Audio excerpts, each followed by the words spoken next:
Welcome to this question and answer on Marx, Weber, and Durkheim in the first topic of our module 3. So I posted in PDF format some of my notes that you can compare with yours, as well as outline of answers that I'm recording now, so that you can have them to read if you need. But again, take note that my live answers contain more explanations and details than the PDF format. All right, let's begin. First question. If new innovations have solved old societal problems but create new ones, what is our current society's new problem? Follow-up question. When characterizing the type of society we have today, does that mean that this all applies to each nation? Now, a reminder, or maybe to drive this insight in. Societies are created by people. Societies are not governed by natural laws out there. This is a crucial insight that social sciences realized when they tried to apply the physical scientific method to society. They did not discover general natural rules that govern society in the singular. They found a diverse way of organizing different cultures in the plural. And then, as time went by, we realized that what we have as laws, beliefs, social systems are created by people. Now, the fact that they are created by people, those before us, that means that it's in a dynamic process of change, of constant change. Okay? So now, if we have this insight clear, let's bring in the next one. Technological innovations make use of physical sciences by manipulating natural laws to satisfy people's wants and needs. Now, if you look at the basic need of food, well, we can say that's natural. No food, you die. However, we as human beings do not only eat to survive, we eat lechon. It's culturally shaped. We cook our food in a variety of ways. We use different kind of spices. And do we not realize that when we change countries, sometimes we have a hard time adjusting to the new culinary types that we encounter? So this shows that societies are created by people. Technology manipulates natural laws through the process and application of physical science. However, the end product is a culturally shaped product, if I may say, that we use. Now, because of these two premises, it's a normal consequence that new problems always emerge. And there will never be a single social problem. It is always in the plural. Because societies are created by people and all practices, beliefs, and laws are not perfect, and people are never satisfied, they are always changing, and it's up to us to find ways to identify the problems, the new problems, and how do we address them. Your group critical report that you are working on right now is meant to facilitate your analysis of society and gain insight in what are the current social issues. We do that together. I do not have a single answer. I can simply help us realize the complexity of society itself. Why are old and forgotten societies, such as hunting and gathering societies, preserved up to this day? Well, very simple. Some groups prefer to live that way. Some live a blended form of life. Now, kindly watch attentively the following short video about an Amazon tribe that tries to combine living a tribal life as well as uh, keeping in contact with the modern capitalist style. Let's listen.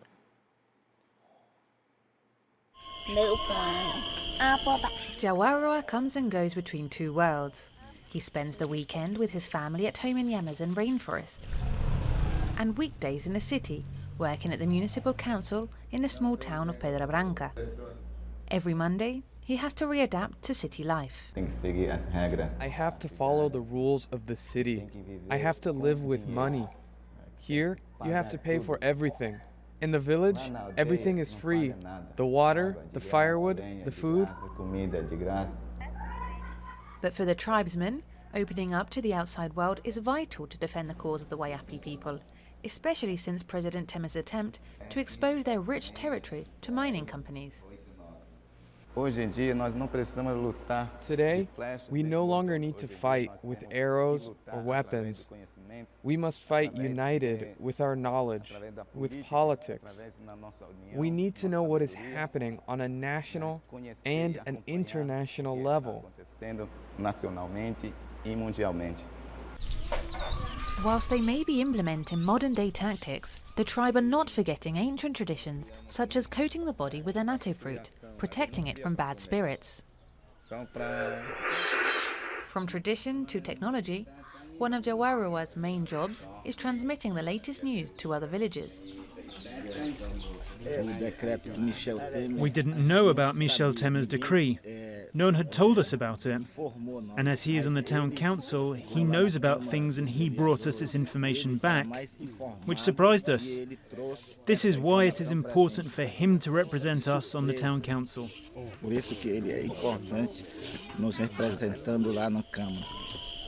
But the future of the tribe is inevitably in the hands of the younger generations. I am worried. I hope to see them grow, to watch over them. Because if they leave to live outside of the village and they end up liking the city, they will no longer like the culture of the Waiapi people.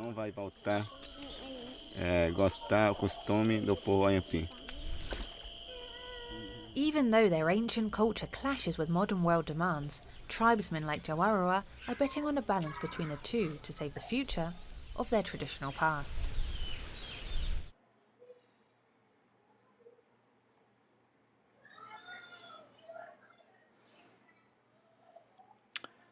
Next question.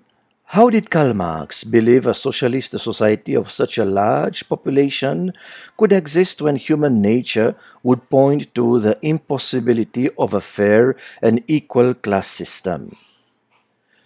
Now, my first reaction is to ask, why do we think that human nature goes against equality?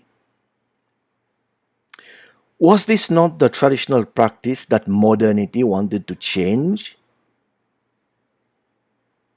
And how can we determine what is human nature?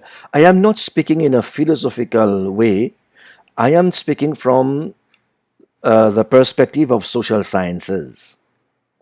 Now, from the previous video, you can see the difference between common sharing, which is equality among members of tribal life, and the individualism of capitalism were based on money.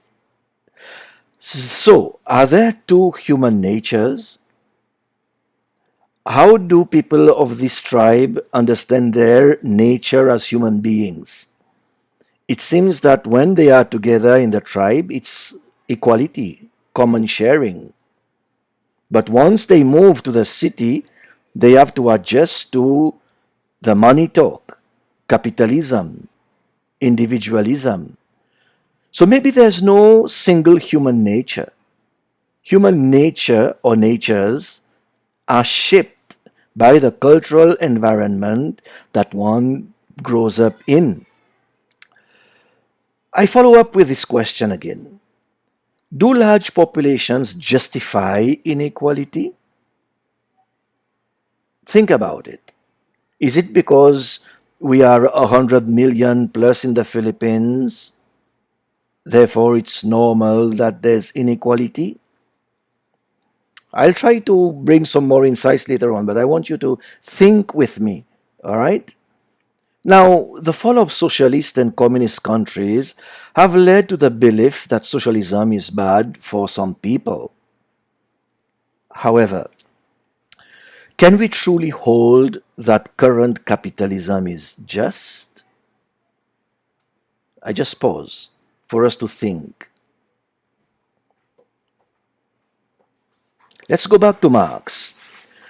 Reflecting on Marx's ideas on capitalism and applying them to what we see in our daily lives, it can be quite easy to believe that shifting to communism or socialism can undo the damage capitalism wrought upon contemporary society.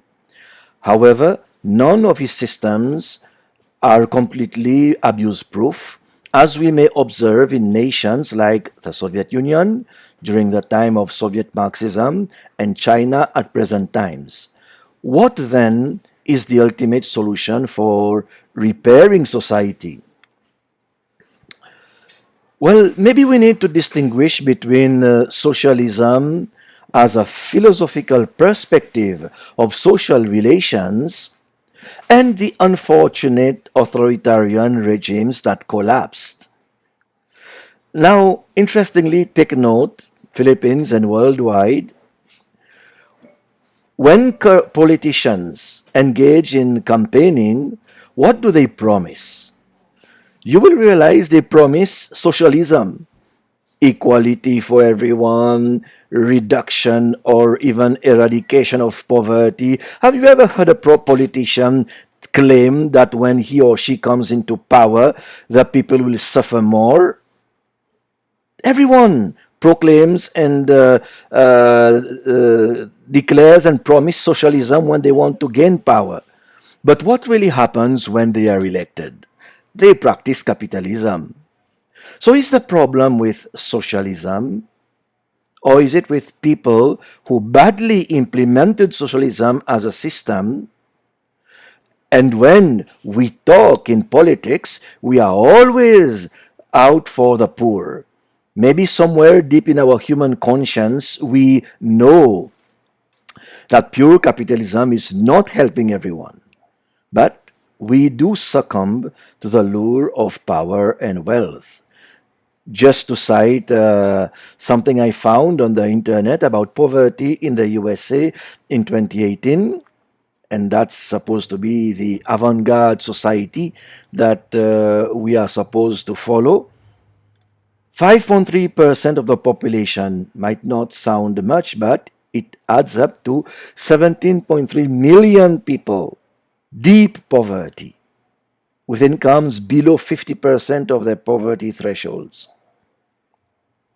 29.9, let's call it 30% of the population, 93.6 million Americans live close to poverty.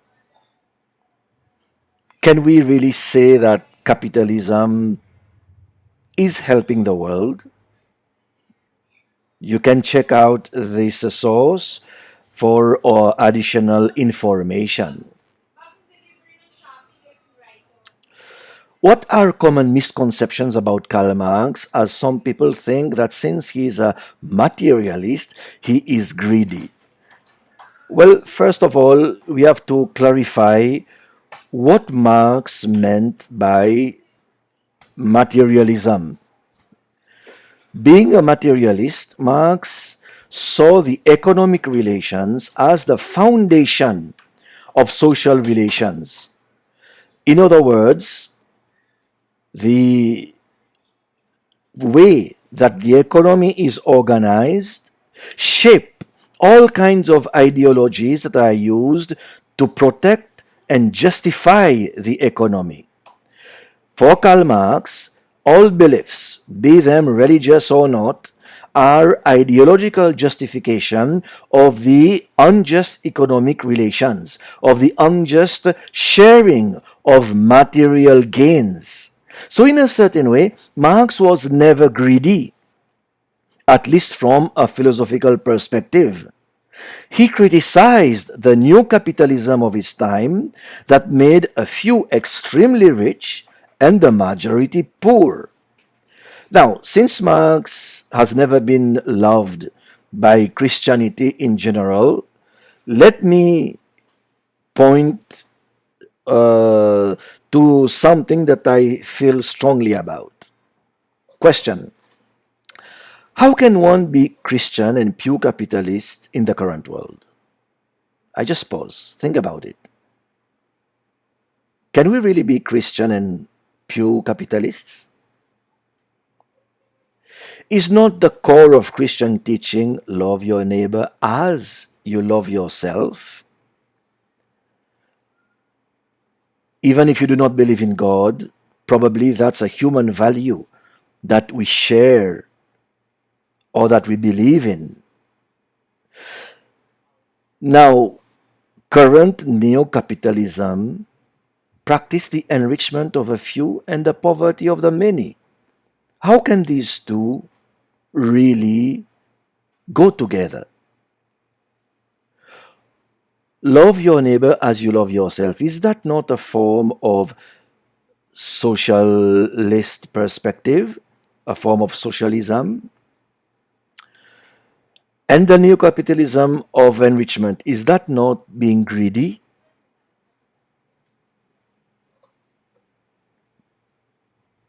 Another question comes in about examples of ways of thinking like Calvinism that pushed new technologies. Well, kindly go back to readings and then the lectures on Module 1 and 2 on enlightenment and the scientific method. They were the ones, the movements that pushed towards new technologies. Calvinism per se maybe did not really lead to new technology from a scientific perspective. Let's say scientists like Newton, even if he was a believer in God and so on, they opened the way to investigate nature for its natural laws so that we can manipulate them. But please go back to Module 1 and 2 for additional information. Thank you for following this lecture. I asked probably as many questions as I gave answers, but it is my intention for us to reflect together rather than simply throw answers out of the window. Thank you. I'll get ready for the next one.